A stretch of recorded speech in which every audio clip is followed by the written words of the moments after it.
Hello, brains. I'm guessing at some point today you lost track of time, especially if you had ADHD. I know I have, and I also know what can help. So this video is for people who struggle to see time, who experience what a lot of people with ADHD experience, which is time blindness. We have a hard time telling what time it is, how long things will actually take, if we actually have time to do the thing that we said that we'd totally do next week. Time management is really difficult if you are not good at seeing time. Thankfully, there are a lot of products and tools that can help us see time better. One, visual timers.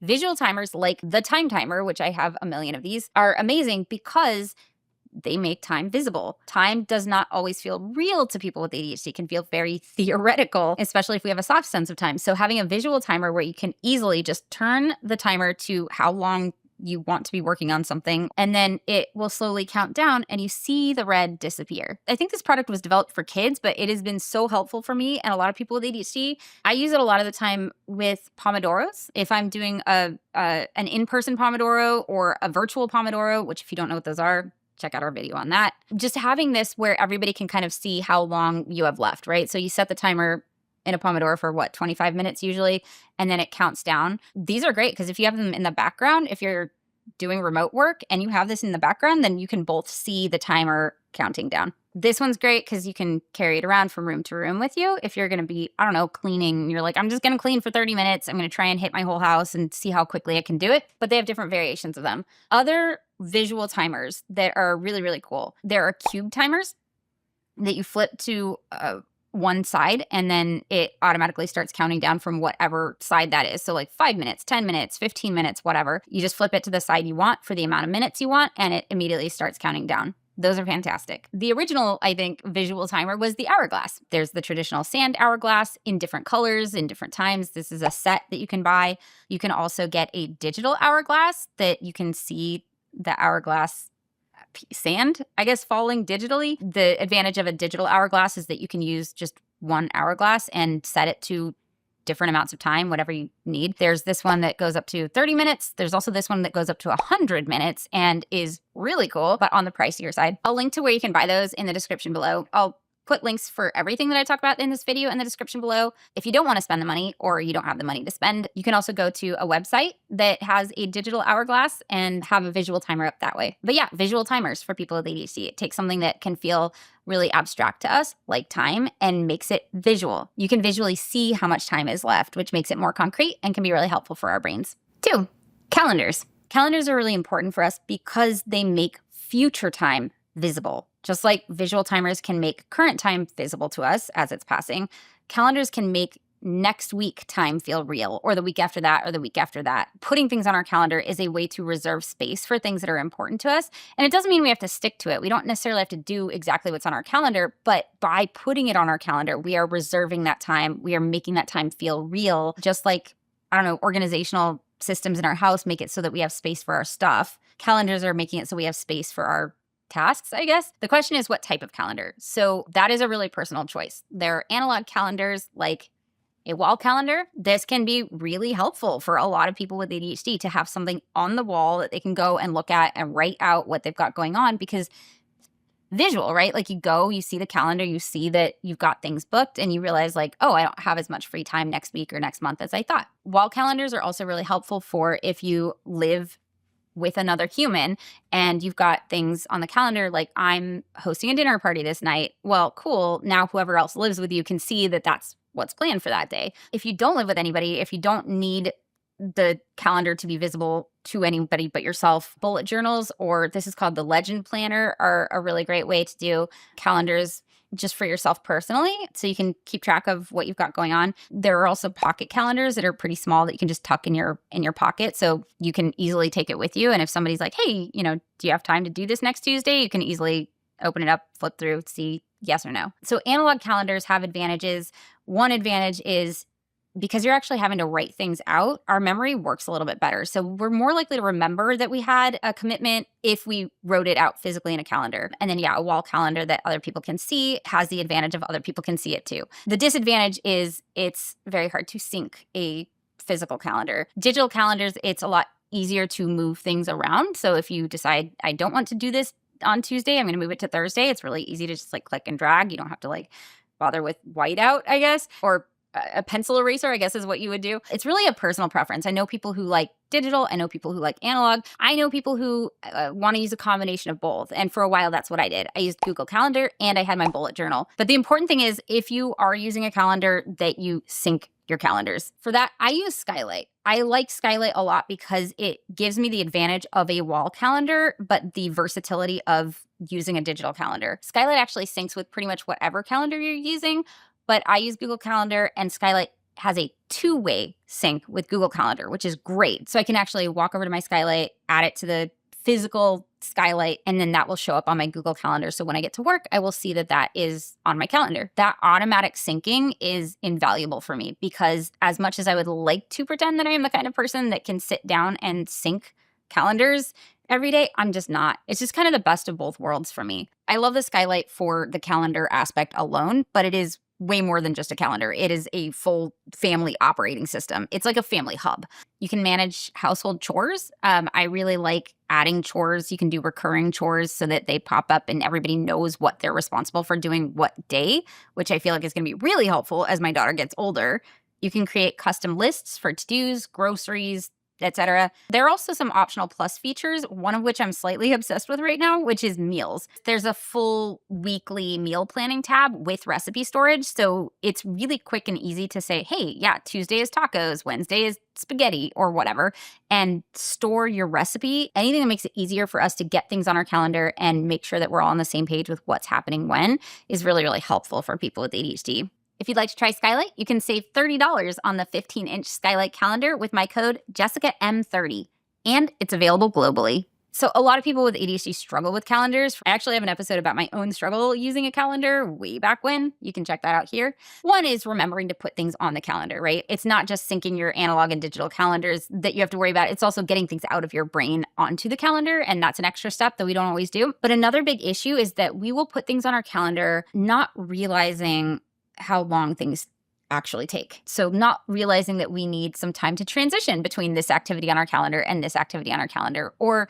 saying that we're going to be writing for 2 hours and it turns out that the essay that we're working on is actually going to take 3 or 4. So if we're not great at estimating how long things actually take, which those of us with ADHD tend to struggle with, any sort of schedule that we put together for ourselves and that we put on the calendar, it might be a lot of work to get it onto our calendar and then it immediately falls apart because that's just not how time works.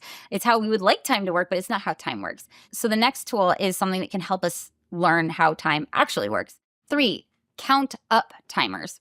Countdown timers can be great if you want to create a sense of urgency or have a visual representation of how much time is left to work on a task or before you need to transition or whatever. Count up timers are great for learning how long things actually take. So a great time management strategy that I learned really early on is to write down how long you think a task is going to take you and then start a count up timer, do the task, and then write down how long it actually took. This is really useful for tasks that you're going to do a lot, like walk the dog, take a shower, make breakfast, eat breakfast. Getting a sense of how long these things actually take you is going to make it a lot easier to plan your time in the future because you know how long things actually take. These are count up timers. One of the cool things about these count up timers is that you just hit start and it will automatically start counting up. So this is a really simple one. It's battery operated. It has magnets, comes in a 6-pack. So you can see how long does it take me to make breakfast? How long does it take me to take a shower? This is a little fancier, but what I like about it is it has a way to recharge it. So you don't have to have batteries. And look how pretty it is. You can switch between colors.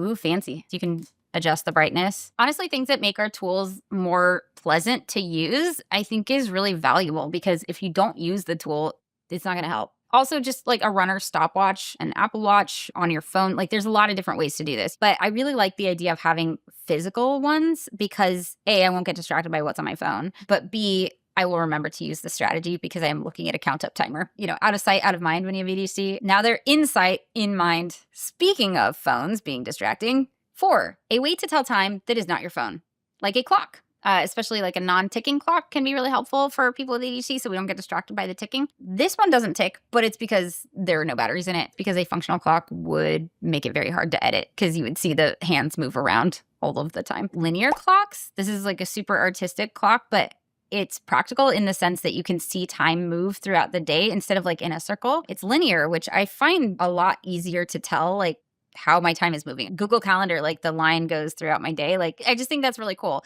We actually looked for cheaper linear clocks. We couldn't find any. So this is a pretty unique thing. If anybody knows of less expensive versions, please drop that in the comments below. I would love to know about that. We couldn't find any in our brief search, but also just a simple watch. I have an Apple Watch. I find even my Apple Watch distracting. Phones are a time sink, right? And so like if you're using your phone to check the time, odds are you're going to get distracted by something that's going on your phone. You're going to pick it up and start automatically responding to that text message that just came in or opening the app that you go to all of the time. I can't do much with my watch other than tell what time it is. I will say this. Some of the reason why I lose my watches is because the sensory input sometimes bothers me and I end up taking it off without realizing it. And then I leave it somewhere and then I don't know where it is. So I didn't get it in time for this video, but I'm actually kind of excited about a watch necklace that I got. There are pocket watches. There are lots of options for like a personal timepiece besides an actual watch. By the way, it's worth noting that a lot of watches, especially digital watches, have timers built in. So you can have a watch that is also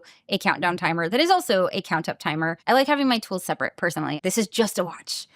I can't do anything with this but tell what time it is right now. If I want a timer, I've got those too. Finally, 5. Soft time indicators. Soft time indicators are great because sometimes knowing exactly what time it is can create some anxiety. It can make us perfectionistic about optimizing our day. It can also make it so we're not able to kind of lose ourselves in the task that we're doing because we keep checking the clock. A flow state, kind of by definition, requires that we lose track of time and that we get lost in the flow of whatever it is that we're doing. So there are times where we maybe don't want to lose track of time entirely, but we don't want to watch a clock. For those, soft time indicators are really helpful, like the sun. The sun is a soft time indicator. You don't know exactly what time it is if you go outside and you look at the sun, but you have a general sense of if it's morning, if it's evening, if it's the middle of the night, because the sun is not in the sky. That's a soft time indicator because most of us live and work indoors all or most of the time. We need to kind of replace that soft time indicator with other soft time indicators. A really simple way to do that is smart bulbs. You can have smart bulbs adjust throughout the day to either match the natural light, which I have Hue light bulbs that do that, and it's really cool. Or you can have the lights go on at certain times, off at certain times, fade in, fade out. There are all kinds of ways that you can use it to let your body know that time is passing without having to actually look at a clock or set an alarm, use a timer, or whatever. So there are definitely times where soft time indicators are a preferable choice. If I want to get lost in deep work writing and I don't have meetings that day, I'm not going to wear a watch probably. I'm not going to check the clock. I'm not going to set timers unless I'm having trouble getting started, in which case I might do a timer just to create a sense of urgency for myself. But once I'm in flow, I want to lose track of time, but I also want to go home and sleep at some point. So like having ways to have a general sense of what time it is without knowing exactly what time it is can be really, really helpful. I forgot about this until recently, but my grandpa had like a grandfather clock, which is kind of funny. My grandfather had a grandfather clock, but cuckoo clocks, grandfather clocks, things that like will chime on the hour. Some of them will just chime. Some of them will like actually chime the number of hours that it is, but it's once an hour, right? So like you can lose track of time and then be reminded that an hour has passed. There are also dynamic wallpapers. Dynamic wallpapers are really cool because they change over the course of a day. So they might be very bright at a very bright time of day, and they might dim over the course of the day as the day dims. If you have Mac, it's just a feature that is just available to you. If you have Windows, you have to use a third party, but you can still do dynamic wallpapers. If the light changes over time, it's easier to be able to tell that time has passed and how much time has passed. So did that make any sense? I hope so. I think it's time for me to wrap up this video. Thank you to our brain advocates and all our Patreon brains for giving me the time to work on content like this. If you have time, check out our Patreon. We're able to do the work that we do because of the support that you give us. If I missed a time tool that you love, please drop that in the comments below. I would love to know about it. Like, subscribe, click all the things, and I will see you next time. Bye, brains. Get it? Time.